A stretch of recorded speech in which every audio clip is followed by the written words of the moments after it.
Y ella es licenciada en nutrición egresada de la Universidad de La Salle del Noreste, cuenta con la maestría en ciencias en el Centro de Investigación de Alimentos y Desarrollo. Tiene también doctorado en Ciencias del Comportamiento con orientación en la alimentación y nutrición. Este lo realizó en el Instituto de Investigaciones de Comportamiento y Alimentario y Nutrición, de donde nos visita la doctora Cianya también, del Centro Universitario del Sur, y actualmente es catedrática de la licenciatura en nutrición en la Universidad de Vizcaya de las Américas. Sí, ella actualmente es miembro del Sistema Nacional de Investigadores, también cuenta con publicaciones a nivel nacional e internacional, y pues le cedo la palabra a la doctora Mildred. Mucho gusto. Buenos días. Muchas gracias por la invitación. Bienvenidos todos y gracias por la presentación.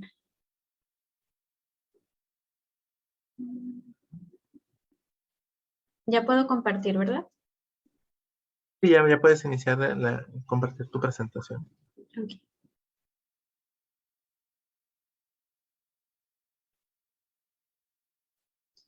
Bueno, la ponencia del día de hoy va a tratar del papel de los anticuerpos reguladores de la ingesta en la artritis reumatoide. Vamos a comenzar dando una breve introducción de lo que es el sistema inmune. Si ya estuvieron en la ponencia de la doctora Cianya, pues ya venimos encaminados en el tema. Sabemos que el sistema inmune o el sistema inmunológico se encarga de protegernos de agentes extraños a nuestro cuerpo, ya sean virus, bacterias, parásitos, cualquier agente que no sea propio de nuestro organismo. Esto lo hace a través de diferentes mecanismos. Algunos de estos es a través del reconocimiento de las células propias a través de los linfocitos T. Esto se conoce como tolerancia. Y esto es precisamente para que nuestro cuerpo reconozca qué es propio, es decir, qué células son sanas y son de nuestro cuerpo. Otro mecanismo es la generación de anticuerpos a través de las células B. Y estos anticuerpos van a atacar a través de otros diferentes mecanismos a estos agentes extraños, o a través de la destrucción directa de los cuerpos extraños por otras células del sistema inmunológico, como pueden ser las células natural killer. Pero ¿qué pasa cuando alguno de estos mecanismos falla? Específicamente la tolerancia o el reconocimiento de las células propias es cuando suceden las enfermedades autoinmunes, es decir, nuestro sistema inmune va a estar atacando a nuestro propio cuerpo, a nuestras células sanas, como si estas fueran un agente extraño o dañino. Una de las enfermedades autoinmunes más comunes es la artritis reumatoide. Esta es una enfermedad autoinmune inflamatoria crónica que se caracteriza por dolor, sensibilidad y la destrucción progresiva de las articulaciones que pueden conllevar hasta la discapacidad. Aquí podemos ver una articulación sana y cómo esta va progresando conforme va aumentando la artritis o progresando la enfermedad hasta llegar a una erosión del hueso que puede conllevar a que ya no se mueva esta articulación. Esto sucede principalmente porque hay una infiltración de las células del sistema inmune que les mencioné anteriormente hacia la articulación, que va causando inflamación y posteriormente una erosión del hueso. Bueno, también como se mencionaba en la ponencia anterior, esta inflamación que van a sufrir estos pacientes no va a ser localizada, no va a ser solamente en las articulaciones, sino que va a afectar a otros tejidos y otros órganos por lo que va a ser también sistémica. Esta enfermedad afecta del 0.5 al 1% de la población mundial y al 1.6% de la población en México. Como podemos ver, nos encontramos por encima de la media mundial. Entre las principales comorbilidades que se describen en los pacientes con artritis reumatoide encontramos la hipercolesterolemia, la hipertensión arterial y alteraciones en la composición corporal, como son la obesidad y o la caquexia. Todo esto se asocia a la principal causa de muerte entre estos pacientes, que son las enfermedades cardiovasculares. Además, estos pacientes, por tener artritis reumatoide, tienen un 50% mayor riesgo de desarrollar estas enfermedades cardiovasculares si lo comparamos con una persona que no tiene artritis. En la etiología de la artritis se ven involucrados factores genéticos, factores hormonales, factores ambientales.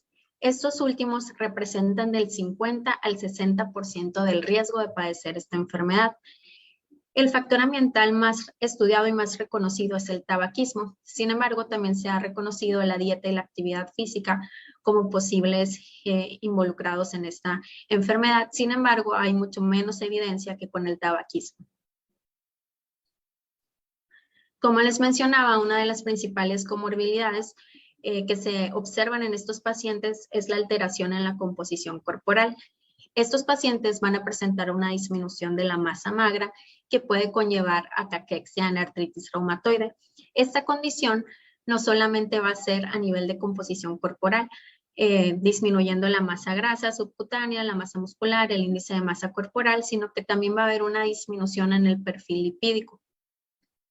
Por otro lado, o también se puede dar al mismo tiempo, va a haber un aumento de la masa grasa que puede conllevar obesidad en la artritis reumatoide.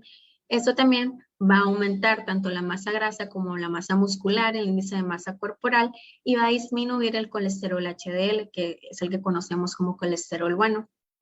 Aun cuando la artritis se encuentre controlada o el paciente con normopeso, sigue habiendo alteraciones metabólicas como es en el perfil lipídico. Todas estas alteraciones metabólicas y de composición corporal van a hacer que estos pacientes tengan un peor pronóstico y además tengan una menor remisión de la enfermedad y por lo tanto aumentando el riesgo cardiovascular. Bueno, uno de los factores que está más íntimamente relacionados, que todos conocemos en el ámbito de la nutrición, con estas alteraciones de la composición corporal, tanto en pacientes con artritis como en personas sanas, es la ingesta alimentaria. Y sabemos que esta ingesta alimentaria se ve afectada tanto por factores sociales, psicológicos, sensoriales, culturales y biológicos. Dentro de los biológicos, los más reconocidos son las hormonas y péptidos reguladores de la ingesta.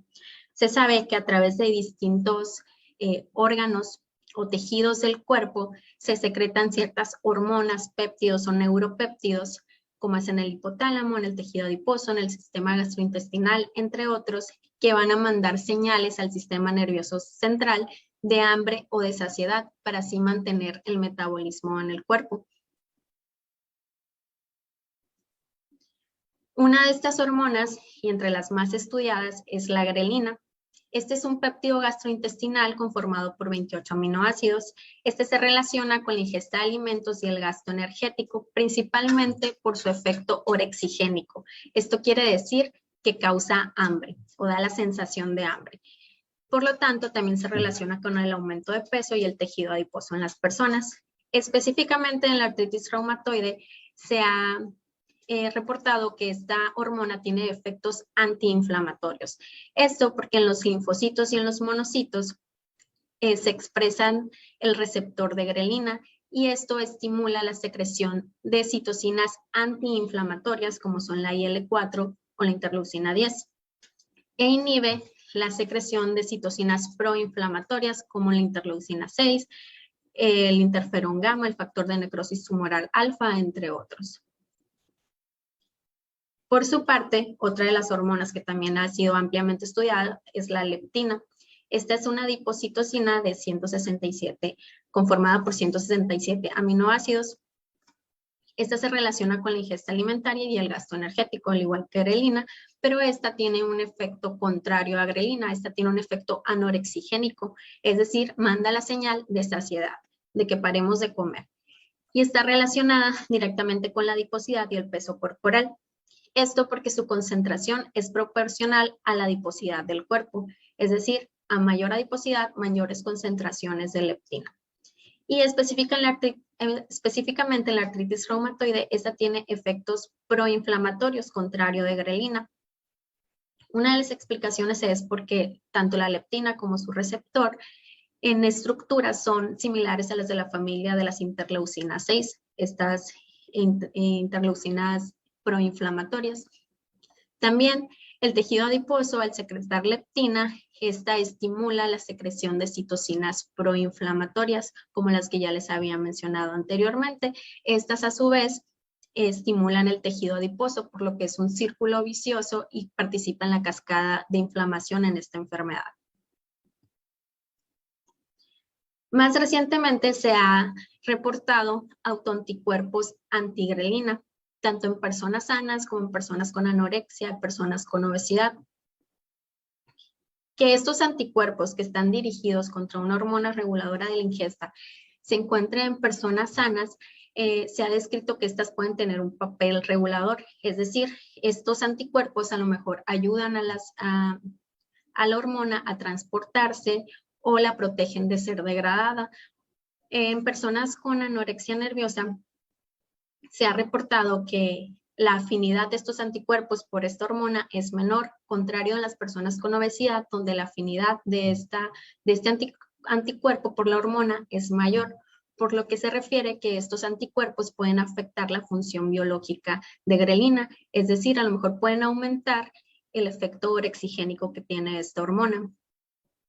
En un estudio realizado por Takagi y colaboradores en el 2013, ellos obtuvieron los anticuerpos del isotipo IgG de personas obesas, personas con anorexia y personas control que no tenían ninguna de estas condiciones, y la suministraron intraperitonealmente junto con grelina, es decir, grelina y los anticuerpos de estos pacientes a roedores, y lo que hicieron fue observar qué tanta comida consumían en gramos y durante cuánto tiempo. Podemos observar en la línea roja los anticuerpos IgG de las personas obesas más grelina, y se pudieron dar cuenta que los ratones que recibieron esta dosis consumían más gramos de alimento, y esto se sostenía hasta después de las 11 horas de haberle suministrado esto.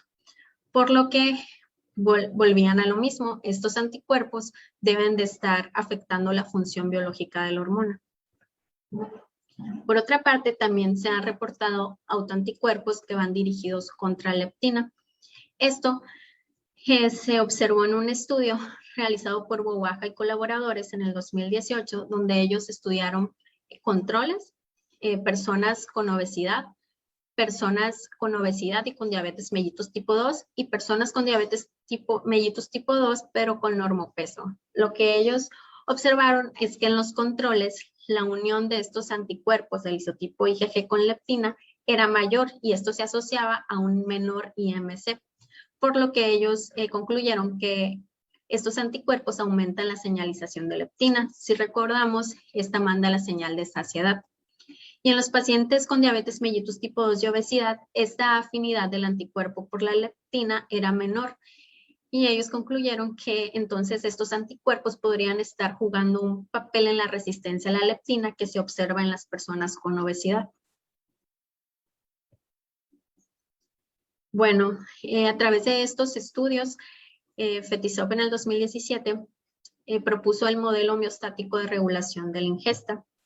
Él propone que estos anticuerpos en personas con obesidad y en personas con anorexia tienen una distinta afinidad por grelina. Es decir, en las personas con obesidad esta afinidad es mayor, y también proponen que estos anticuerpos protegen a la grelina de ser desacilada. Por su parte, en las personas con anorexia esta afinidad es menor.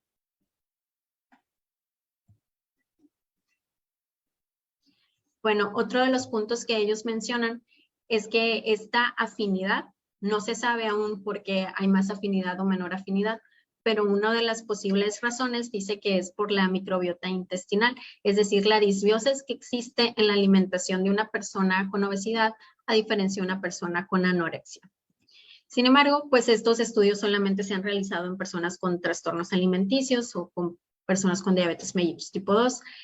No se ha hecho la relación con alteraciones metabólicas directamente, y no se había estudiado en enfermedades autoinmunes, específicamente en aquellas donde las alteraciones metabólicas y de composición corporal forman parte de sus principales comorbilidades, como lo es en la artritis reumatoide. Es por eso que nuestro equipo de trabajo analizamos los niveles de autoanticuerpos contra grelina y leptina en pacientes con artritis reumatoide y determinamos la relación que tenían estos con la ingesta alimentaria, parámetros antropométricos y el perfil metabólico. Lo que nosotros hicimos fue obtener una muestra de 109 pacientes, de los cuales 49 eran pacientes con artritis reumatoide, 32 eran sujetos control, es decir, que no tenían artritis u otra enfermedad autoinmune, y 28 controles reumáticos. es decir, de otras enfermedades reumáticas que no fueran artritis reumatoide. A estos pacientes les realizamos mediciones antropométricas y de composición corporal, como peso, talla, circunferencia de cintura y cadera, IMC, masa grasa, masa musculoesquelética, porcentaje de agua, etc. También se le aplicaron historias clínicas e índices de actividad de la enfermedad, como lo es el DAS-28, o de discapacidad, como es el HAC-D. Se les hizo una evaluación dietaria y de actividad física a través de cuestionarios de frecuencia de consumos, utilizando el software NutriCloud, igual a la actividad física a través de cuestionarios. Se obtuvo una muestra sanguínea para obtener plasma y suero a partir de esta. Con esto se determinó el perfil de lípidos, colesterol total, HDL, LDL, triglicéridos, a través de métodos enzimáticos colorimétricos, el perfil inflamatorio, como es la BCG y la proteína C reactiva. Y también se determinaron los autoanticuerpos, tanto los clásicos o típicos de la enfermedad artritis, que es el factor reumatoide, los anti-CCP, como los anticuerpos antigrelina y antileptina. También se midió la grelina sérica total y la leptina sérica total. Para hacer estos estudios, realizamos una estandarización y validación de un método ELISA para la cuantificación de autoanticuerpos antigrelina y antileptina. Esto se hizo a través de una placa de ELISA, se recubrió previamente con grelina o con leptina, dependiendo de cuál fuera el ensayo. Después se realizó un lavado, se le agregaron las muestras de los pacientes, los controles o los controles reumáticos diluidas, se realizó otro lavado, se le agregó el anticuerpo de detección conjugado con HRP, después se le agregó un sustrato TMB y una solución de paro y se le llevó a una densidad óptica de 450 nanómetros. Para estandarizar y validar esto, se probaron distintas diluciones de las muestras de los sueros, distintas diluciones del anticuerpo de detección, que en este caso medimos dos isotipos, IgG e IgA, y se probaron distintos tiempos de incubación. Bueno, para pasar a los resultados, primero les voy a mostrar las características demográficas y clínicas de los pacientes con artritis reumatoide y controles. En general, los pacientes con artritis tuvieron 50 años, los controles 43, los controles reumáticos 41. Estos tenían una artritis reumatoide establecida, ya que tenían en promedio ya 6 años con la enfermedad.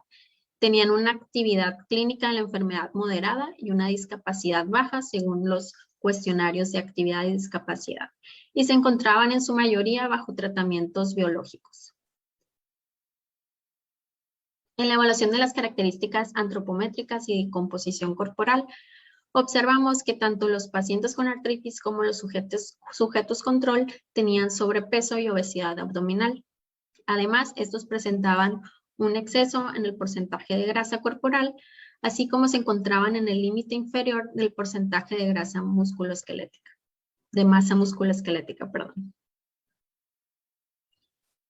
En la distribución de la energía proveniente de los principales nutrientes de la dieta, tanto en pacientes como controles, pudimos observar que ellos consumieron en promedio, los pacientes, 2.003 calorías al día y 2.196 los controles. Se encontraron un poco por debajo de la recomendación del consumo de carbohidratos. Los pacientes con artritis no cumplieron con la recomendación de consumo de fibra al día. Tuvieron un exceso en consumo de grasa total, así como de grasa saturada de la dieta. Y no cumplieron con la recomendación del consumo de grasas poliinsaturadas igual de la dieta. Eso es importante mencionar, ya que sabemos que el consumo de fibra se ha relacionado con una reducción de la presión arterial y del colesterol total en sangre. También tiene una relación directa con la microbiota intestinal, ya que esta reduce la permeabilidad intestinal y la translocación bacteriana. Por su parte, la grasa dietética también tiene importancia, ya que esta se ha reportado que promueve la translocación de endotoxinas, específicamente LPS, provocando inflamación. Y por el contrario, bueno, los ácidos grasos saturados, que son un componente esencial de las endotoxinas, fueron los que vimos que se consumieron en exceso también. Por el contrario, los ácidos grasos poliinsaturados se ha reportado que tienen una propiedad antiinflamatoria y antioxidante y suprime la actividad inflamatoria de los LPS. Y como vimos, pues no consumieron suficiente grasas poliinsaturadas. En cuanto a la distribución de la energía proveniente de los principales micronutrientes de la dieta, tanto en los pacientes como en los sujetos control, en la barra verde podemos ver la recomendación de la FAO-OMS, en la barra naranja lo que consumieron los sujetos control y en la barra azul lo que consumieron los pacientes con artritis.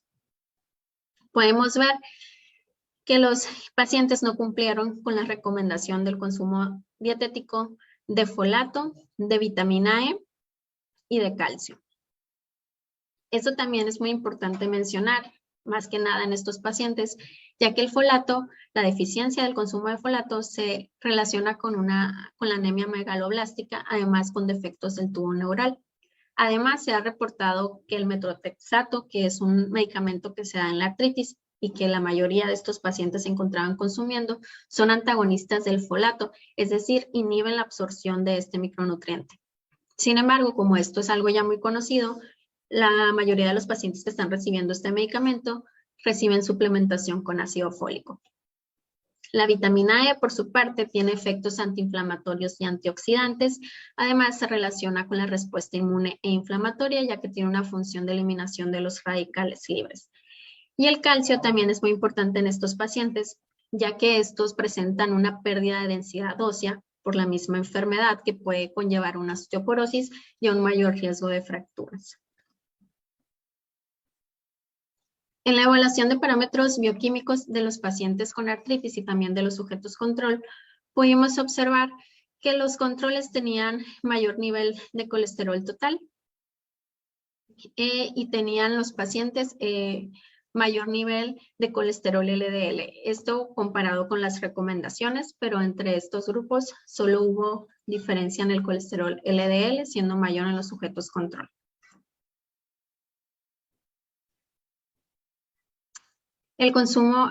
Los niveles de colesterol HDL también estuvieron disminuidos en los pacientes con artritis reumatoide según la recomendación.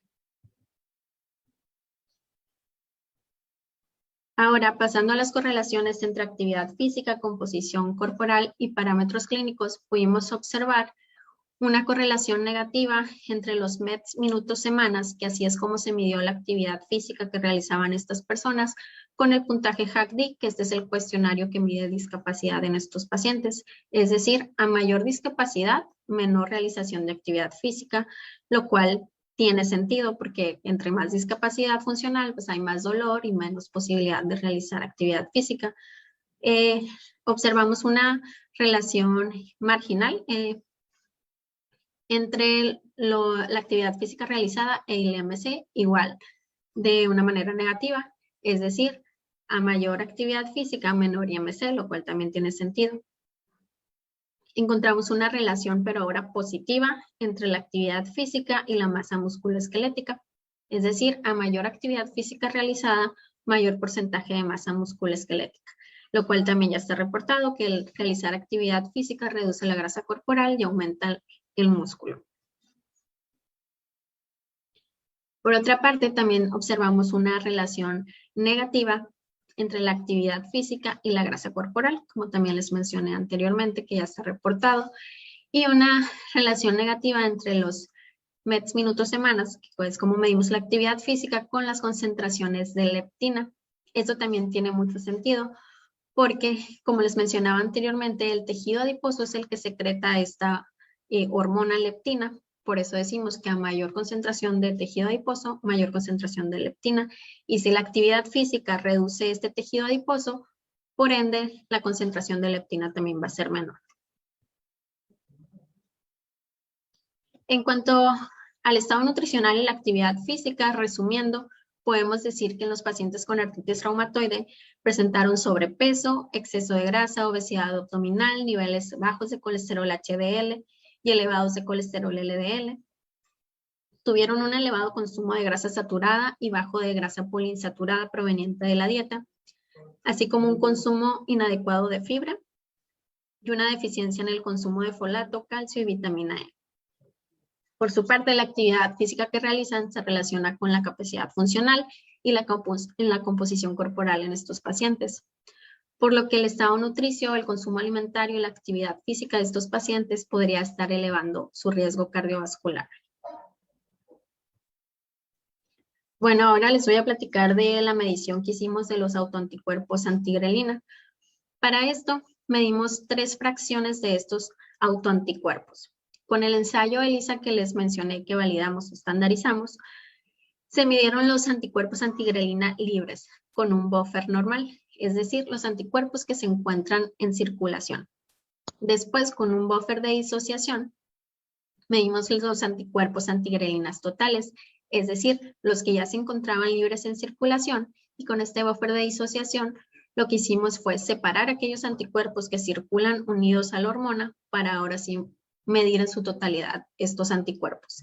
Y a partir de estas dos mediciones y a través de una fórmula, obtuvimos el porcentaje de complejos inmunes, es decir, aquellos anticuerpos que circulan unidos a la hormona. Se midieron los anticuerpos o las inmunoglobulinas del isotipo IgA, los cuales son más prevalentes en mucosa, y del IgG, que son más prevalentes en suero. No, aquí hay un pequeño video de cómo estuvimos realizando los ensayos. Bueno, como les mencionaba, también medimos los niveles de grelina sérica, tanto en los pacientes como en los controles, y no encontramos una diferencia en las concentraciones de esta.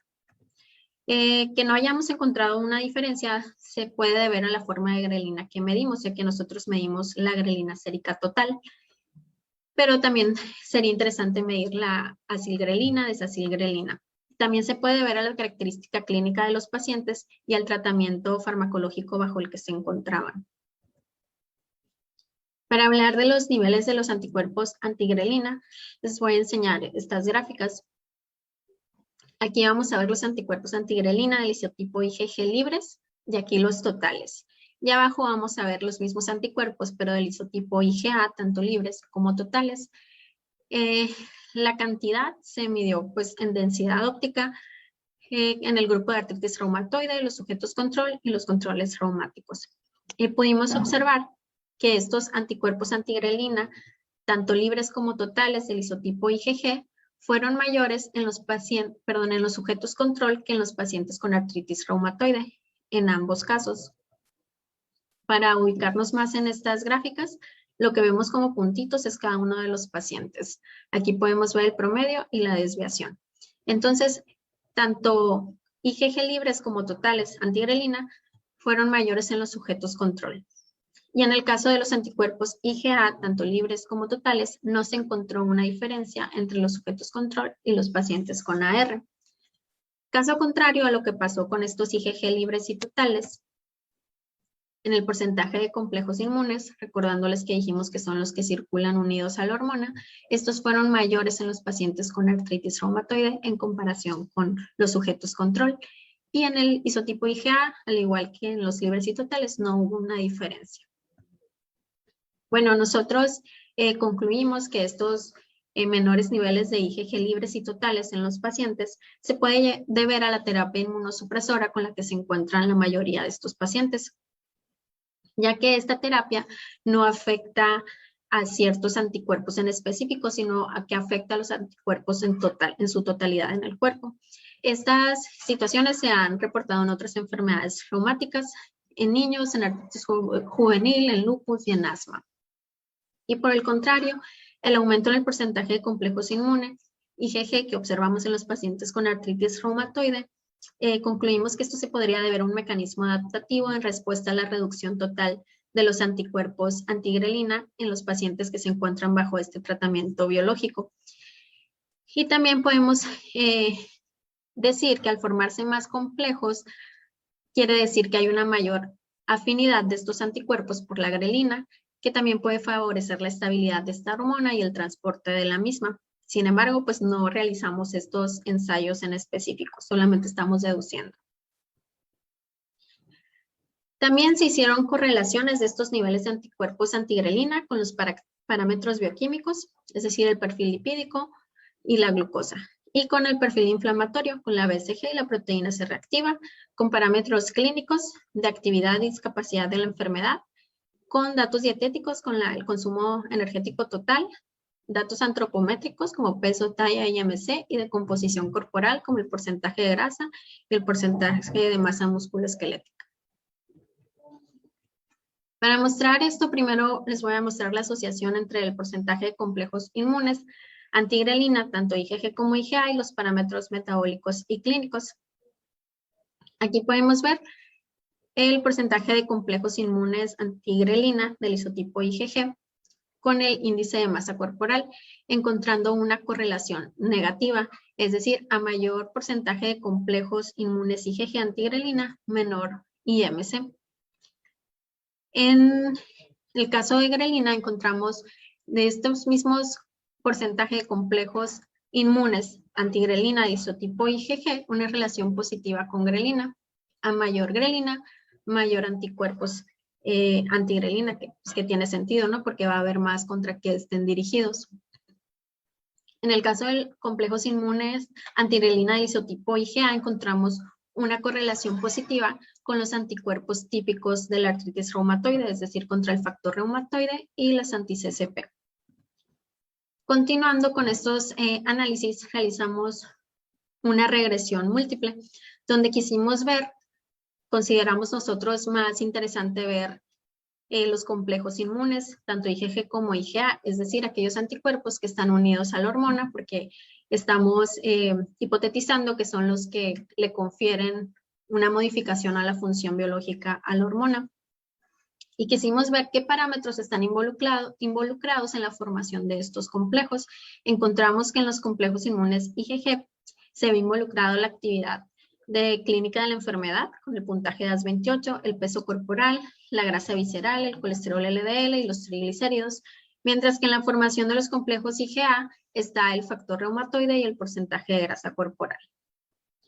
Con estos resultados podemos decir que la actividad de la enfermedad, así como la composición corporal y el perfil lipídico, pueden afectar la formación de complejos inmunes antigrelina. Bueno, ahora les voy a mostrar los mismos resultados, pero con los anticuerpos antileptina. Realizamos los mismos ensayos en fracción libres, totales y el porcentaje de complejos inmunes, igual, del isotipo IgA e IgG. También se midieron los niveles de leptina sérica total, tanto en los pacientes como en los sujetos control, de la misma manera, no encontrando diferencia entre estos. Y también deducimos que se puede tratar por el esquema de tratamiento, el estado clínico de la enfermedad y la composición corporal de estos pacientes. En cuanto a los niveles de anticuerpos antileptina, les muestro los niveles de estos en los pacientes con artritis y los sujetos control, donde no observamos una diferencia ni en los anticuerpos antigrelina IgG libres totales ni en los del isotipo IgA. En cuanto al porcentaje de complejos inmunes IgG e IgA, tampoco encontramos diferencias, contrario a lo que sucedió con los anticuerpos antigrelina. Nosotros concluimos que esto se puede deber a que tanto los pacientes como los sujetos control tenían un exceso de grasa y tenían un porcentaje muy similar. Entonces, como dijimos que el tejido adiposo es el que secreta leptina, tal vez como esto está muy similar, no encontramos una diferencia. También se hicieron las correlaciones de estos niveles de anticuerpos antileptina con los mismos parámetros bioquímicos, inflamatorios, clínicos, dietéticos, antropométricos y de composición corporal. Les voy a mostrar la asociación entre los porcentajes de complejos inmunes antileptina, tanto IgG como IgA, con los parámetros metabólicos y clínicos. En este caso encontramos una relación de los anticuerpos antileptina IgA totales con los parámetros de inflamación, BCG y proteína C reactiva, es decir, a mayor nivel de anticuerpos antileptina IgA, mayor inflamación.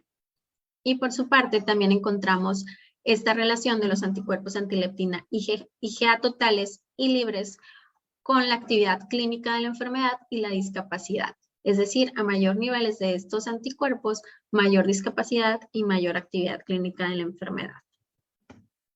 De la misma manera, realizamos un análisis de regresión múltiple y encontramos que los triglicéridos y el porcentaje de grasos poliinsaturados de la dieta estaba involucrado en la formación de estos complejos inmunes del isotipo IgG, mientras que en el IgA los mismos ácidos grasos poliinsaturados y el peso corporal de los pacientes.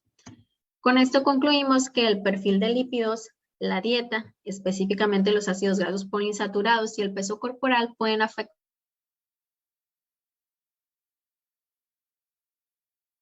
el perfil inflamatorio, la actividad clínica y la discapacidad de la enfermedad. Entonces, como conclusiones de estos estudios que realizamos, los anticuerpos antigrelina en los pacientes con AR están disminuidos y se asocian al tratamiento inmunosupresivo en el que se encontraban estos pacientes. Hubo un mayor porcentaje de complejos inmunes del isotipo IgG y esto se puede referir a que hay un aumento en la afinidad de estos anticuerpos por la hormona como un mecanismo adaptativo a la disminución que hay por el tratamiento farmacológico. No hubo una correlación entre los anticuerpos antigrelina ni antileptina con la energía total, es decir, con qué tantas calorías consumían de la dieta. En la artritis reumatoide, tanto la actividad de la enfermedad como la composición corporal pueden influenciar la formación de complejos inmunes antigrelina, IgG e IgA. Por su parte, con los anticuerpos antileptina, en la artritis reumatoide, los triglicéridos en suero, los ácidos grasos poliinsaturados de la dieta y el peso corporal pueden influenciar la formación de estos complejos inmunes antileptina, tanto IgG como IgA, sugiriendo estabilidad y modulación de la leptina por parte de estos anticuerpos. Sin embargo, pues hace falta más estudios para clarificar el papel biológico, así como la posible implicación de estos autoanticuerpos, tanto antigrelina como leptina, en la artritis reumatoide. Si quieren leer un poco más o extenderse un poco más en el tema, publicamos este artículo que es referente a los anticuerpos antigrelina del isotipo IgG solamente en estos pacientes con artritis reumatoide.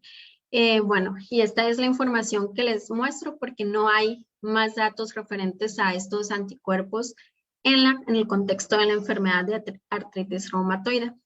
Y es todo lo que mostramos. Sin embargo, pues también llegamos a la conclusión que sería pues más interesante incluir a más pacientes con artritis reumatoide, otros que tuvieran otros esquemas de tratamientos para ver si el tratamiento es el que está más involucrado en estos resultados o no.